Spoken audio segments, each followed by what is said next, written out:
Listeners, readers, welcome to the Foxed Page, where we dive deep into the very best books. You'll come away with a richer understanding of the text at hand, all while learning to read everything a little better. I'm Kimberly Ford Chisholm, one-time adjunct professor at Berkeley, best-selling author, and PhD in literature. Every once in a while on the Fox page, I have to give a little prediction about how handy my PhD is going to be in any given lecture. Today, I'm going to tell you it might not be the thing that I'm leading with. Today, we're talking about Bill Simmons's The Book of Basketball. But just because I am not leading with deep, granular literary criticism, that does not mean that we are not going to talk about this book as a memoir, because I will argue that essentially what we have here in The Book of Basketball is very much a memoir. Even in the last third of the book, might even be the half, where he's ranking all of the players and the teams, there's almost never a page where we do not have Bill Simmons. This ended up being, for me, a really important aspect of the book, because I have to say, I was expecting something that was going to read much more encyclopedic and not quite as personable and as chatty. There's an enormous amount of information in here, and right from the top, I'm going to tell you, I didn't look at a single stat. I mean, occasionally I would look at like how many championships they have won. I am not someone who gravitates toward numbers, and this was no exception. And actually, it's really impressive that I ended up feeling like I got a huge amount out of this book, despite the fact that I was really lazy about the numbers. And if my argument is that this book is a memoir, that leads to the most important thing that I think I will say today. But the value of the book is this. You can go back and you can think of these like iconic moments that you yourself remember, and through Simmons's eyes, you can have the entire memory re-evoked. That's not a word. You can have the entire memory evoked. And what's exceptional about literature is that you have then someone else's vision of it, so your understanding of the moment becomes all the more replete. I am someone who grew up in a household that was not sporty, unless maybe skiing. I mean, we did a lot of skiing. When I met Bill Chisholm at the end of college, many things became immediately clear to me. One of them was the absolute crazed fanaticism of his entire family about the Boston Celtics. I was having fun. I really enjoyed the whole thing. But I have to say, early on, I had a conversation with my sister about the magnitude of their devotion. And what we realized is that we were dealing here with like the kind of like ardent conviction that you might see in like a household of evangelists.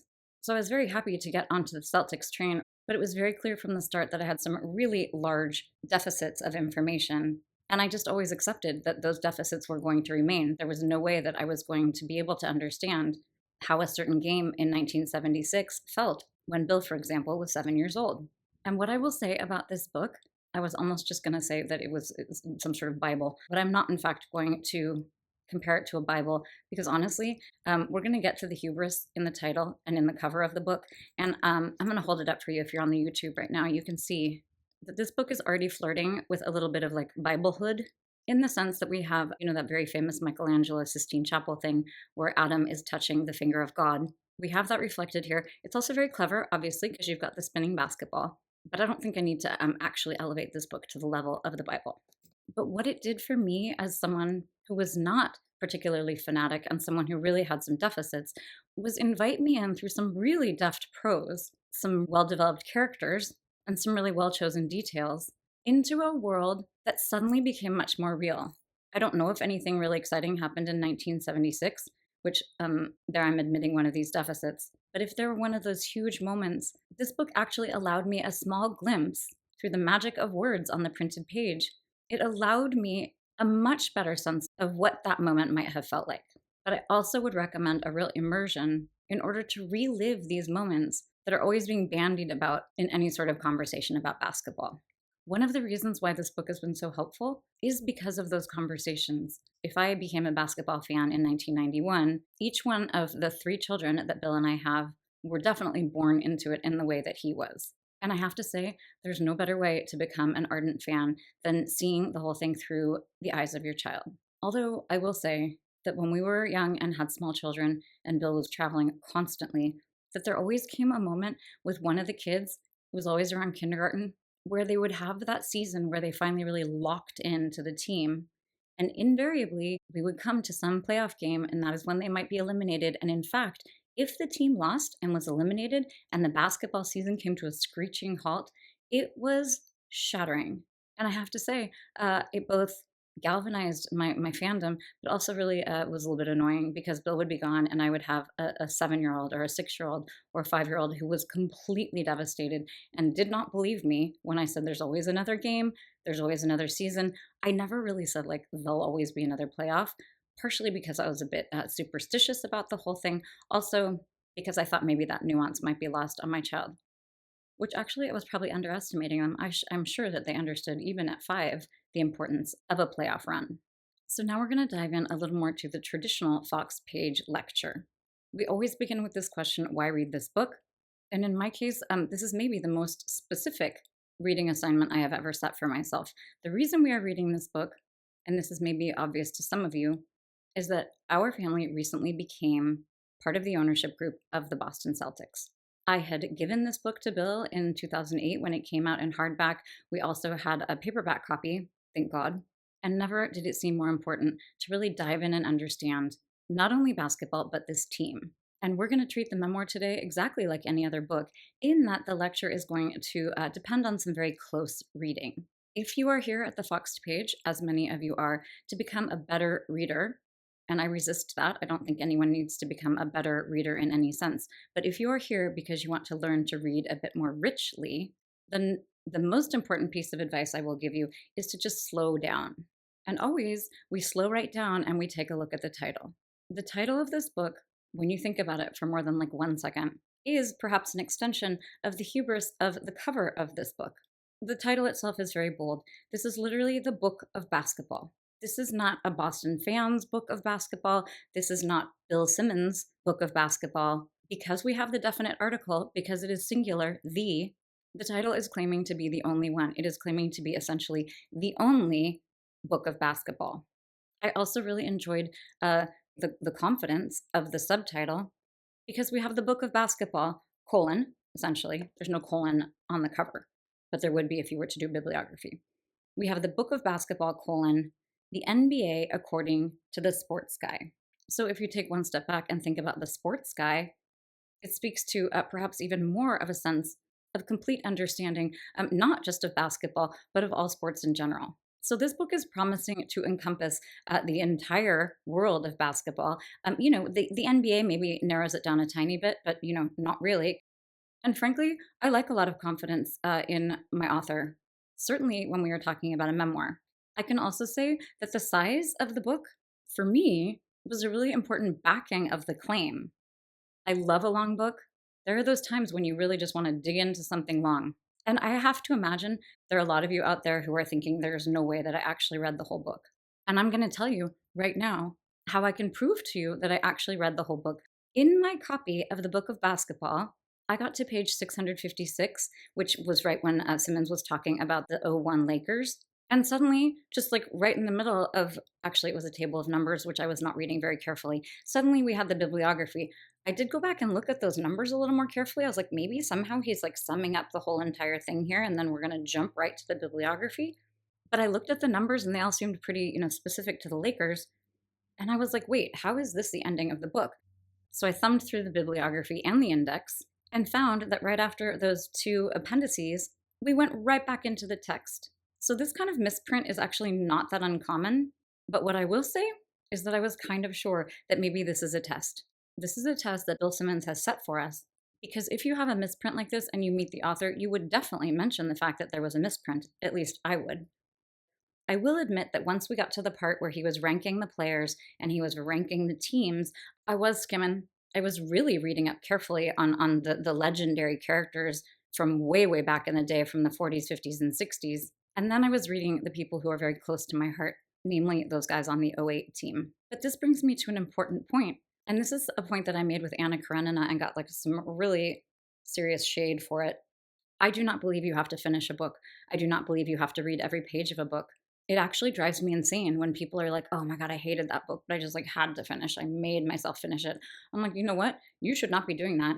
There is way too much great stuff out there to read. If something's not resonating with you, you should put that thing aside and pick up something that is. By that same token, I would much rather have people read the first part of Don Quixote and not the whole entire thing, or a couple of chapters of Anna Karenina to revel in that amazing prose, and maybe even to go in with the idea that they don't have to finish it. Someone literally wrote in the comments that they didn't believe I was a professor, that if I was telling people that they didn't have to read the whole of a text, that literally there was no way I could be a professor, which actually made me laugh because I never got to be a full professor. I was an adjunct professor, and honestly, not for very long. The point is that I really did read a lot of this giant book, and I will say that that kind of hubris element that I was just discussing, in some ways, I think the book essentially deserves its title. Okay, we're now getting to the fun part. We're going to dive into the text. So we like to look at the dedication. We like to do any literary sleuthing if we need to. This one did not require a lot of literary sleuthing. The paperback edition here came out in 2010, is dedicated to Simmons' father and his son. We then have an introduction to this paperback edition. I'm going to dig into the very first sentence here. You might be standing in a bookstore right now. You might be leaning against a sofa in someone's house. You might be sitting on the john. You might be taking a bath. You might be shopping at one of those dollar stores, sitting on a bench, riding in a car, reading a free ebook preview. So I have to say, I got sucked right in. Those of you who are longtime listeners to the Fox page know that I love direct address. Direct address is simply when an author, often in the first person, will directly address the reader. Will say, you, reader. Obviously, I loved the fact that we are opening with the idea of a bookstore. I liked the casual nature when he said, you might be leaning against a sofa in someone's house. Then he says you might be sitting on the john, which, I mean, sure, I am certain that this book was read by many, many a man sitting on the toilet. I don't love the term john. It's like my grandparents used that word. It just, I don't know, it just has never really sat well with me. But then he won me over again when he said you might be taking a bath. I'm a huge proponent of reading in the bathtub. We then get to this list of these questions that we might be asking ourselves. And I am not going to read through them all. What I will note is at the bottom of this page, the very first page of the book, we have number 4, the fourth thing we might be thinking to ourselves, and that is this. Wait, I already bought the hardcover. Now he wants me to buy the paperback? Greedy bastard. And remember that greedy bastard because it's going to come back up again in a second. And then we go on and have the rest of his introduction. The reason why I read that last part is because right after his introduction, we have a foreword by Malcolm Gladwell. Gladwell is one of those household names. He is someone whose book Outliers, there are a bunch of books. I haven't read a ton of Malcolm Gladwell. But the thing that I will say is that because Malcolm Gladwell really is considered a social scientist, the presence of Gladwell and his kind of imprimatur, his like stamp of approval on this book really goes a long way in terms of giving the thing some legitimacy, in my mind, and really some gravitas. What I loved is that the kind of thrust of what Gladwell is saying is that Bill Simmons is very lucky because his job is to consume sports and then write about sports. And what I loved is that when we get to the end of Gladwell's foreword, the last couple words are lucky bastard. So I love a good callback. I am not really sure if maybe Gladwell read his preface and had the word bastard just kind of floating around in his brain, but I really liked the symmetry of it. Okay, we're now going to dive into the actual text itself. I am kind of famous for skipping over chapter titles, and I was about to just skip over that one and just like dive right into the introductory paragraph. But I will take a second to say that Simmons is really pretty good at these chapter titles. This is the prologue. It is called a $4 ticket. When we have a $4 ticket, yes, it has to do with basketball, but it also sort of tips us off that we're going to be talking about a bygone era, certainly, and about a very specific moment. And here is that moment. During the summer of 1973, with Watergate unfolding and Willie Mays redefining the phrase, stick a fork in him, my father was wavering between a new motorcycle and a single season ticket for the Celtics. The IRS had just given him a significant income tax refund of either $200, the figure Dad remembers, or $600, the figure my mother remembers. They both agree on one thing. Mom threatened to leave him if he bought the motorcycle. So I love this first paragraph. What is happening here is subtle in some ways and incredibly engaging. We have picked up a book that we expect to be kind of an encyclopedia, and instead we're being invited into this very intimate moment, perhaps of marital discord, but one that is situating us really precisely. It's really well done because we have the broader historical moment, and we have some stakes here that are kind of high stakes. I mean, they're not really high stakes, but a decision is being made. This entire book rested on the fact that Bill Simmons' father made one particular decision at one moment in time. The other thing that's happening here, which is really important, is we are seeing front and center an example of the American dream. During my Gatsby lecture, which was slightly more literary than this one, we did a lot of thinking about the American dream. I am someone who really has problems with the American dream. I'm always kind of wondering like what the Scandinavian dream is all about, because in many ways it seems less consumerist and less individualist and more compassionate and perhaps more simple. But for better or for worse, this is the American dream and we are getting a sense of it.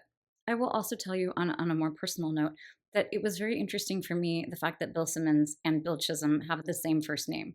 There were a couple of times where Simmons refers to himself as Billy in these very early years. And it was an uncanny experience for me because honestly, my husband Bill wishes he had these experiences.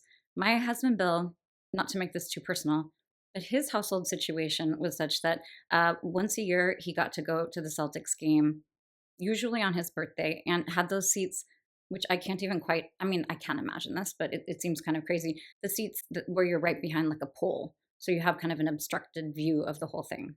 I know it's very clear here that Bill Simmons' father kind of stumbled into these in this incredible bargain. We find out in the very next paragraph that at this moment, Bill Simmons' dad was working as a teacher at a girls' school and putting himself through law school at night and also bartending. In fact, we have all of these like long and kind of interesting constructions in terms of sentences. And then we have a very definitive and succinct appraisal of the father's life, which is his life sucked. We're not going to delve too deeply into the prose, but I will say that one of the things that does, his life sucked, is introduce a tone in the whole thing, which is very appealing because it's very chatty, while also being relatively outspoken. So we have this moment where Bill Simmons' dad is going to change the course of young Billy's life. And then we move on to the next page of the text, and we come to one of my favorite parts, one of my favorite aspects of this book, which is when Bill Simmons describes these seats as close enough to see the growing bald spot on Kareem's head. Then he has a footnote. There's a little footnote number 1. And when you go down to the bottom of the footnote, it says, that's the first of about 300 unprovoked shots at Kareem in this book.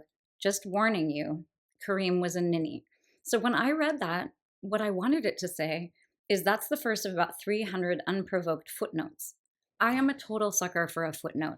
This is not some sort of academic tome, but footnotes are this excellent way to both elevate the book, but also to make the reader feel like they are on the inside. There is nothing like a footnote. There's nothing like a footnote to sort of flatter the person who is holding the text into thinking that we are going deeper. We're gonna get sort of the true story or a more fuller understanding. And plenty of people are gonna skip them. So for people who actually read the footnotes, they are doubly satisfying. He's very good at footnotes. I think Gladwell mentions that, and I would concur.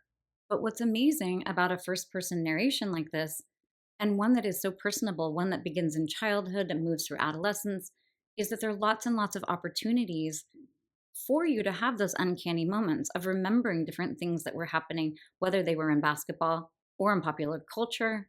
And that is one of the reasons why this all works so well. I will say that maybe my favorite moment in the entire book, which this is really showing my true colors, was the time on pages 96 and 7 when Simmons equates Michael Jordan's baseball career to the moment in Friday Night Lights when Tyra and Landry kill Tyra's stalker. If this book, the book of basketball, helped me understand the ardent nature of the Boston Celtics fan, Friday Night Lights was an even more vivid and even more satisfying way for me to really understand anyone's devotion to sports. So we're going to move through a little bit more quickly now. I'm essentially just going to tell you some cons. There were definitely some things about this book that were not working particularly well for me, and then a couple of the things that I really enjoyed the most. I will say that this book is not a feminist treatise. There is so much stuff where I just, in my marginalia, I have like, ew, like lots of E's and lots of W's and exclamation marks. There is a discussion about the way, throughout the discussion about the way women look, about their bodies. It's not great. Porn comes up like probably a predictable amount of time, but like a lot in this book, and not in a way that I can get behind. I am definitely someone who's like very woke, and I'm certainly a feminist, and I did not like those parts of the book. But I am also someone who understands that a writer is writing for an audience. And I am certainly someone who understands that in memoir, you are often going to have things about a person that you find maybe not like reprehensible, but the best biography is really going to show you all of a person. And a lot of the objectification of women in this book, a lot of it very bantery, was not something that I loved. I also got kind of uncomfortable at the point when, and you have to remember this book is 2008, 2010, the part where Bill Simmons mentioned his own racial identity crisis, the time when he wanted everyone to call him Jamal. I think a lot of people might find that charming. I just was like a little cringed. I also really didn't like it when he said that how much he loved saying San Fran. San Fran makes me want to just die. Actually, no. Frisco makes me want to die. San Fran is just like a close second. It just, ooh, nails on a chalkboard. I also these days do not love the kids, the young people are all saying the Bay, like I'm from the Bay, as in the Bay Area, which I don't know, as in Massachusetts, as the Bay State, that might rub you wrong too. But I don't love the Bay. I mean, he's like, oh my God, it's such a pain to say San Francisco. And I'm like, really? Those extra two syllables are that taxing? So that was not my favorite part. Those things, though, and honestly, like the anti-feminist stuff was actually pretty large, but it was outweighed by the things that I really liked in the book. One of the things that was the best for me, and this doesn't apply to many people who would read this book, is that I loved the way that I learned some new vocabulary. I also had a lot of things like demystified for me. I have in my notes here, bricked home, a running banker. So that is something like I know what a bank shot is. I know what a brick is, although bricked home, see, I don't understand that. There are enough context clues for the most part that I was able to figure out a lot of stuff, these terms that just don't make much sense to me. So I felt like I was really like learning the language of basketball, although literally bricked home, a running banker, like, did he make that shot or not? I'm not sure. Regardless, I loved the idea that when a memoirist uses a lot of terms of art, just like the language of basketball, it can be very flattering for a reader. And again, most readers probably know all of this stuff. But if you are someone who knows all of those terms of art, you also get a sense of the legitimacy of the author, and also like a little sense that you're all speaking the same language, which can be very compelling. I also loved seeing all of these names written out. Obviously, I would see all the last names on the jerseys, but I had no idea. Like Detlef Schrempf, Detlef, that is not the way I would have, I don't know, I would have thrown in a PH somewhere. I just was like, oh my God, that's how you spell Detlef? I loved seeing Amari's apostrophe. Did not know that Amari had like an apostrophe there. I didn't know that Greg Popovich had that extra G. There really was something about all the names that I found totally enchanting. I also really liked the idea that everyone says Chris Paul. You don't just say Paul, which is a point that Simmons makes probably in a footnote, but it really resonated with me. I loved learning about the history of the game. And of course, as someone who really believes in democracy, I loved learning about the sit down strike. I loved hearing about all of the ways that these NBA players were standing up for themselves and all the ways that the NBA really sought in many ways to take care of their players. And as I mentioned in the beginning, I also really even liked the rankings. We got to the rankings and I was like, oh gosh, this is going to be when I'm going to kind of tune out. I was planning on doing a lot of skimming, and I actually did. I mean, I skipped a lot of players, which I welcome you to do as well. But I was really surprised that the kind of warmth and the level of detail and the kind of compelling nature of the prose was really found even in some of these descriptions of the players. And a lot of them, I found myself reading the sort of unpredictable ones. Obviously, I read like Havlicek and I read Bird, Bill Russell, but I read the John Stockton one. And the only reason I checked that out was because of the Kendrick Lamar song. I loved Ray Allen. So Ray Allen has a son who has type 1 diabetes. We have a son who has type 1 diabetes. One of the most magical moments at a Celtics game, our son was there with Bill. Ray Allen's mom was sitting in the stands, and our son was checking his blood glucose with his blood glucose monitor. And Ray's mom came over and just had a moment of communion with someone who really understands how absolutely horrific it is to have to manage type 1 diabetes. I also met Ray Allen thanks to type 1 diabetes. I used to be very involved with Breakthrough T1D, which was known as JDRF back then. And they had this children's congress where they would send the kids to Washington. It was incredibly inspirational. But one of the highlights of the whole thing is that Will and I knew that we were going to meet Ray Allen. And let me tell you, that was the first time that I met a basketball player like up close. And I thought I was going to faint. You get that weird kind of like, oh my God, wait, this is like someone from television. not to mention the fact that he was so tall. And still to this day, I get a little lightheaded, like a little like woozy. And that was the first time with Ray Allen. So I really enjoyed reading about his history. That was also like one of the first times when I was really invested because all of our kids were becoming totally fanatical and we did not miss a game. I also read the Shaq one. I read the Paul Pierce one. Paul Pierce is an absolute legend in our household. Our youngest son has one of those fat head decals on his wall. And we had our house painted, the inside of the house last summer. And the painters were like, hey, is it cool if we take this down? Like, can you just get another one?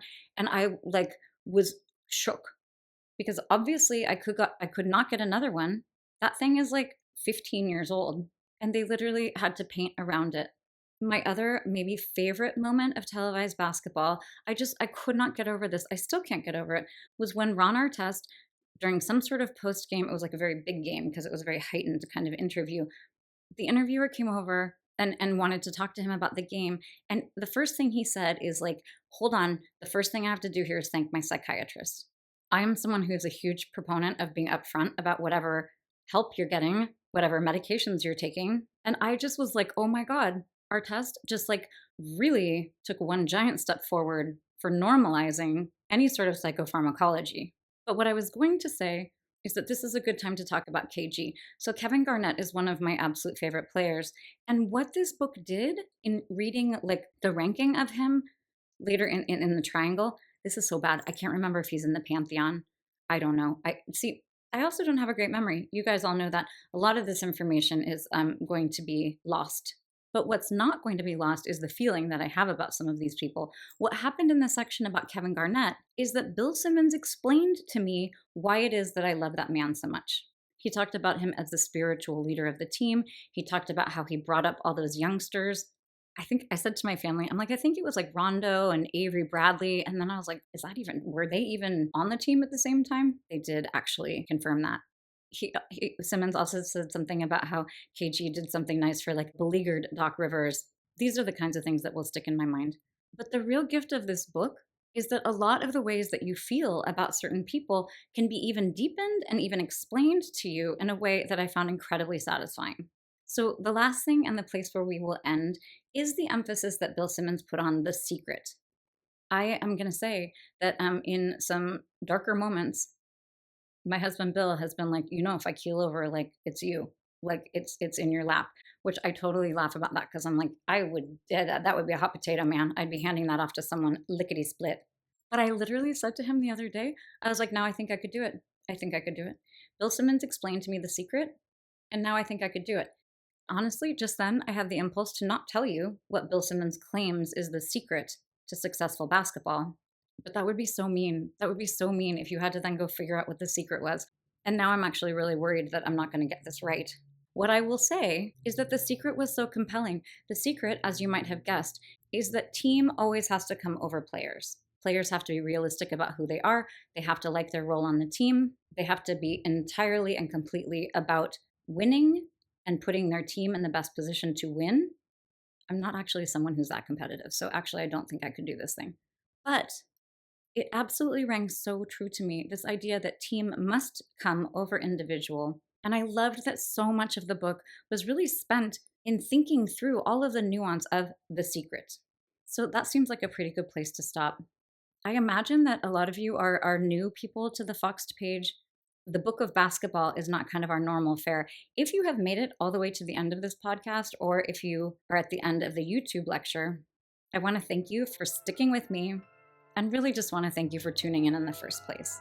So whether you're paying close attention and deepening your reading experience of this or any other book, I will say that reading is important. Reading is necessary. It is not indulgent. So thanks so much for tuning in. Happy reading.